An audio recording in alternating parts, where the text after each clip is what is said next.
Excise superintendent Nizamabad.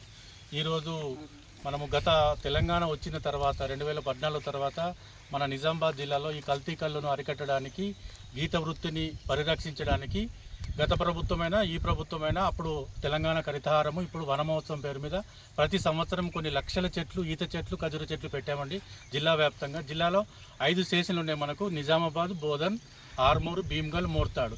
ఈ 5 స్టేషన్ల లిమిట్స్లో ఈ 33 మండల్స్లో దాదాపు మేము 8 నుంచి 9 లక్షల ఈత ఖజూర చెట్లు పెట్టాము. దానిలో సర్వైవల్ పర్సంటేజ్ కూడా ఆల్మోస్ట్ 75%, 60% కొన్ని చోట్ల ఉంది.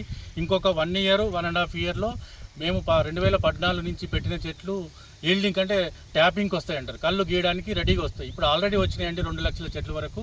ఇప్పుడు బోధన్ లిమిట్స్లో ఈరోజు మనము కోటగిరి తాడి కోఆపరేటివ్ సొసైటీ అండి. ఈ తాడి కోఆపరేటివ్ సొసైటీకి అప్పుడు ఉమ్మడి రాష్ట్ర ప్రభుత్వంలో 1 కోటి వరాల స్కీమ్ కింద గీత వృత్తిని పరిరక్షించుకోవడానికి ప్రతి సొసైటీకి 5 ఎకరాల ల్యాండ్ ఇచ్చారు. 5 ఎకరాల ల్యాండ్లో వాళ్ళు ఈత మొక్కలు పెట్టుకున్నారండి. ఈత మొక్కలు చాలా పెద్దగా ఇప్పుడు ట్యాపింగ్కి వచ్చి ట్యాపింగ్ తీస్తున్నారు. చాలా సంతోషం అండి. తెలంగాణ వచ్చిన తర్వాత మనం పెట్టిన చెట్లు ఇప్పుడు ట్యాపింగ్ వచ్చి అంటే కళ్ళు తీస్తున్నారు. నేను జిల్లా ప్రజలందరికీ ఒకటే చెప్తున్నా, మీరు గీత వృత్తిని, మీరు కళ్ళు తాగాలనుకుంటే ప్యూర్ కళ్ళు తాగి ఈ గీత వృత్తిని పరిరక్షించాలని కోరుతున్నా. ఇప్పుడు మనకు జిల్లాలో కొంచెం అడల్ట్రేషన్ ఉందని, అది కూడా రూపుమాపడానికి ఎక్సైజ్ శాఖ, పోలీస్ శాఖ తీవ్రంగా మేము కృషి చేస్తున్నాము. తర్వాత ఈ జిల్లాలో 5 స్టేషన్ల పరిధిలో 186 టాడీ కోఆపరేటివ్ సొసైటీస్ ఉన్నాయి. 302 TFTలు అంటారు, టాడీ ట్రీ ఫర్ ట్యాఫర్ స్కీమ్ కింద TFT లైసెన్స్ ఇస్తాము. దాదాపు 5,900 మంది మెంబర్స్ ఉన్నారండి టాడీ కోఆపరేటివ్ సొసైటీ TFTలో.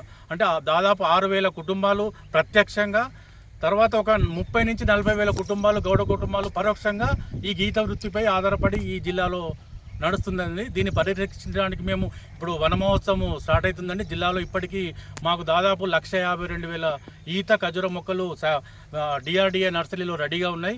ఈసారి మాకు టార్గెట్ ఇచ్చారు 88,000 చెట్లు పెట్టడానికి. దానికి మేము అన్ని రకాలుగా ప్రిపరేటరీ వర్క్స్ అన్నీ కంప్లీట్ అయినాయి. జూలై 1వ తారీఖు నాడు మేము వనమహోత్సవం కింద ఈత మొక్కలు, ఖజూర మొక్కలు పెట్టడానికి ప్లాన్ చేస్తున్నాము. మళ్ళీ అక్కడ బ్లాక్ ప్లాంటేషన్ పెద్ద ఎత్తున పెట్టడానికి జిల్లా ఎత్తున ప్లాన్ చేస్తున్నాము. నేను జిల్లా ప్రజలకు ఒకటే చెప్తున్నాను, మీరు ఈ గీత వృత్తిని, స్వచ్ఛమైన కళ్ళు తాగండి, ఈ గీత వృత్తిని పరిరక్షించండి అని నేను కోరుకుంటున్నాను. Thank you.